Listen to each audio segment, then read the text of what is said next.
Hello all and welcome to my channel बंदकाज astro help. और आज का ये वीडियो है paranormal, ghost and spirits in aspect से रिलेटेड।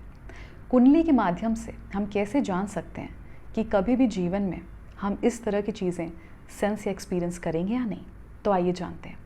सबसे पहले अपनी कुंडली में एक चीज़ देखिए कि वाटर साइंस में कितने प्लैनेट्स प्लेस्ड हैं और अर्थ साइंस में कितने प्लैनेट्स प्लेस्ड हैं। देखिए, वाटर एलिमेंट हमको खोजी प्रवृत्ति देता है, क्योंकि वाटर एक ऐसा एलिमेंट है जो कि सरफेस लेवल पे भी है और अंडरग्राउंड भी है। तो चाहे परमात्मा से जोड़ने की बात हो या फिर शैतान से जोड़ने की बात हो, इसकी डेप्थ, इसका फैसिलिटेशन और सेंस हमको वाटर एलिमेंट देता है। तो जब भी किसी की कुंडली में वाटर साइंस में ज़्यादा प्लैनेट्स होते हैं तो लोग इस तरह की चीज़ों को ज़्यादा एनकाउंटर कर सकते हैं। Of course this is not the only aspect जिसको देख के हम ये समझ सकते हैं, लेकिन ये एक बहुत इम्पॉर्टेंट एस्पेक्ट है।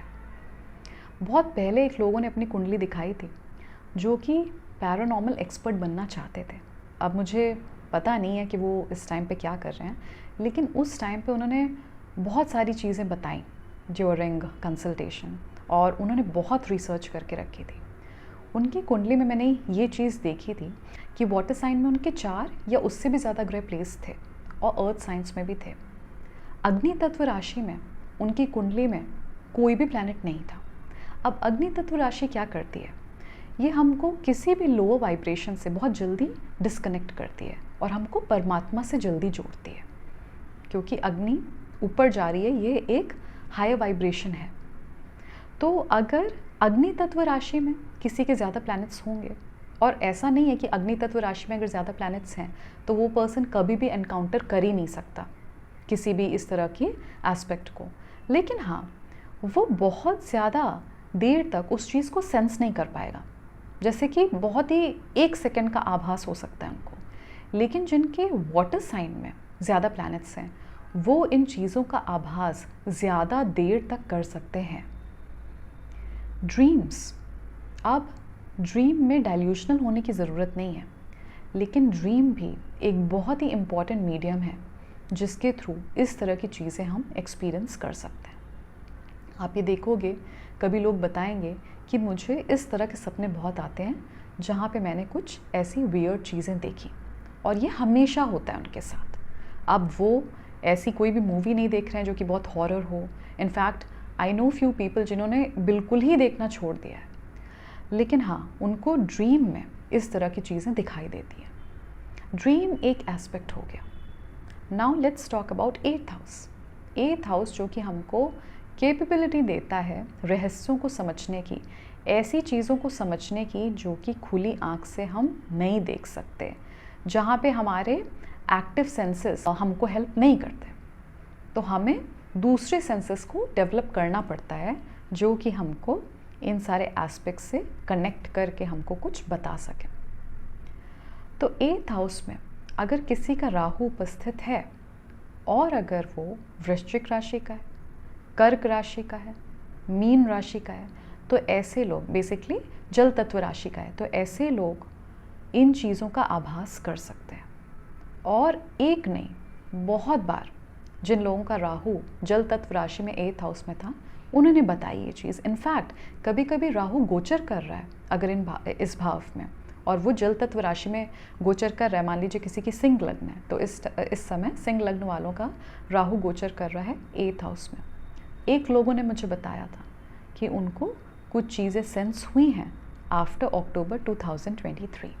प्लस जब भी राहु 8th हाउस में गोचर कर रहा है या उपस्थित है तो किसी का आपके ऊपर कोई भी ब्लैक मैजिक, कोई भी ईवल अटैक कराने के चांसेस भी बढ़ जाते हैं। उस टाइम पे आप एनर्जी सेंसिटिव हो जाते हो। क्यों?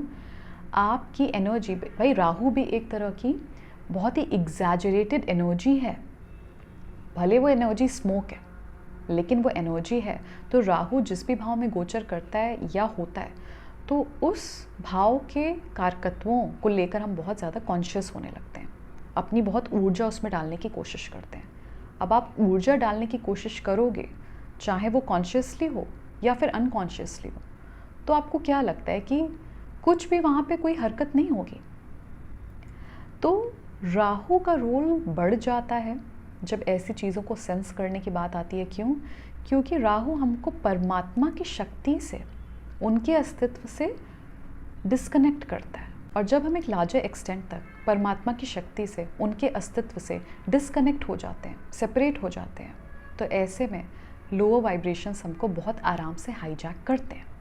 अब एक होता है लोअर वाइब्रेशन में जहाँ पे आपको फील हो रही है बहुत ज़्यादा लिथार्जी, इग्नोरेंस, और आपका जो रूटीन है वो बहुत ही ख़राब हो जाता है, आपकी सोच ख़राब होने लगती है जब आपको लोअर वाइब्रेशंस ओवरशैडो करते हैं।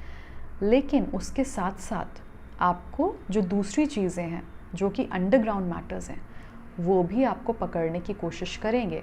अब अंडरग्राउंड मैटर्स यहाँ पे दो चीज़ें हैं, एक है आपकी तांत्रिक ऊर्जा, दूसरा है आपका घोस्ट एंड स्पिरिट से रिलेटेड एलिमेंट। क्योंकि ऑकल्ट मतलब कि ऑकल्ट का मतलब ही वो सारी चीज़ें हैं जो कि हम खुली आंखों से नहीं देख सकते। It operates on energy which is unseen. तो यहाँ पे एनर्जी वेरियस फॉर्म्स की हो सकती है, उसकी कुछ भी प्रकृति हो सकती है। एक लोगों की कुंडली मुझे याद है, सिंह लग्न की जन्मपत्री थी, शनि राहु छठे भाव में था। उन्होंने मुझे बताया, एंड वो बहुत यंग थे, कि उनको बहुत ही यंग एज में, लाइक ड्यूरिंग कॉलेज डेज, उन्होंने ऐसा बहुत बार सेंस किया, बहुत बार देखा।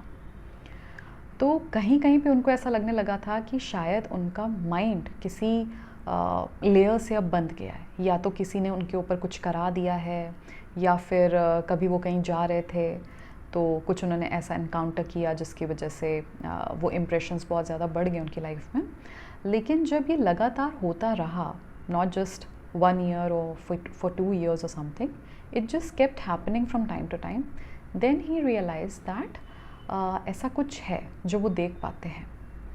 तो ऑफ कोर्स उन्होंने फिर कुछ लोगों को जो एक्सपर्ट्स होते हैं इस तरह की फील्ड में, and they can give you the solutions, उनको भी कंसल्ट किया। तो जाके उनको ज़्यादा पता चला कि इस तरह की चीज़ें वो सेंस कर सकते हैं। अब शनि और राहु, ये हमें पता है कि शनि राहु की युति हमको इस तरह की चीज़ों को एक्सपीरियंस करने की कैपेबिलिटी देती है। लेकिन यहाँ पे ऐसा होता क्यों है ये हमें नहीं पता। शनि एक तरह की टेक्निक है, और शनि अपने में तमस गुण को डिनोट करता है, राहु अपने में तमस गुण को डिनोट करता है। राहु वो एनर्जी पॉइंट है जिसको डायरेक्शन की ज़रूरत है, और शनि एक टेक्निक है। तो यहाँ पे जो तंत्र है वो बहुत ज़्यादा बढ़ जाता है। जब शनि राहु की युति होती है तो तांत्रिक शक्ति, चाहे शनि केतु की हो या शनि राहु की हो या मंगल शनि की हो, ये कुछ ऐसे पापक ग्रहों का कॉम्बिनेशन है जो आपकी तांत्रिक ऊर्जा को डेवलप तो कर देता है। अब पूरी कुंडली पे डिपेंड करेगा कि उस तांत्रिक ऊर्जा का आपने किया क्या। It totally depends on your level of awareness and spiritual practices. If you're a spiritual person, then of course you know how to get rid of it or not let them get any closer. But अगर आप बहुत ज़्यादा non spiritual person हो और आपका एक बहुत ही usual mundane lifestyle है, और जहाँ पे जब भी कुछ प्रॉब्लम्स आती हैं तो आपका माइंड अलग तरह से फंक्शन करने लगता है, बहुत ज़्यादा नेगेटिव हो जाता है, तो ऐसे में शनि राहु की जो युति है, स्पेशली क्योंकि शनि केतु की युति तो आपको देवी उपासना की तरफ भेज देती है, आप उधर मोल्ड हो जाते हो। लेकिन शनि राहु की युति आपको थोड़ा सा परमात्मा से डिस्कनेक्टेड रखती है। तो ऐसे में ये लोग आपसे बात करने की कोशिश ज़्यादा करते हैं। See, you have to understand one thing कि there are 2 aspects of energy, one is higher and one is lower. तो जब भी हम स्पिरिचुअल होते हैं तो हम क्या बोलते हैं, we are trying to attain our higher selves. तो बस उसका जो ऑपोजिट है वो है हमारी लोअर सेल्फ। तो शनि राहु युति क्योंकि हमको थोड़ा सा डिस्कनेक्ट कर सकती है। ऑफ कोर्स ऐसा नहीं है कि जिनकी भी शनि राहु युति है वो अपने को इस बेसिस पे ही जज कर सकते हैं। अगर आपका गुरु अच्छा है, अगर आपका सूर्य अच्छा है, अगर आपकी धनु राशि में ज़्यादा प्लैनेट्स हैं, तो आप परमात्मा से कनेक्टेड रहोगे। अगर आपका नवम भाव का स्वामी अच्छा है, आप परमात्मा से कनेक्टेड रहोगे, नो मैटर आपकी शनि राहु की युति हो तब भी। लेकिन अगर इसी के साथ साथ हम ये देखते हैं कि हमारी कुंडली ये बता रही है कि हमको भगवान में कोई ज़्यादा इंटरेस्ट है नहीं, ना हम उनको मानते, ना हमने कभी कोई धार्मिक या स्पिरिचुअल एक्टिविटी में पार्टिसिपेट करने की कोशिश करी, हमारा मन ही नहीं किया, उसके बाद आपकी शनि राहु की युति है, तो आप ऐसा कह सकते हैं, और मैंने देखा भी है कि आप इस तरह की चीज़ों को एक्सपीरियंस कर सकते हो। दूसरी चीज़ ये है कि शनि राहु की युति आपको कभी कभी ओपन आइज से कुछ देखने की कैपेबिलिटी देती है। अब this can be little spooky because nobody is comfortable to watch these things अगर हमको ये चीज़ें दिखने लगे।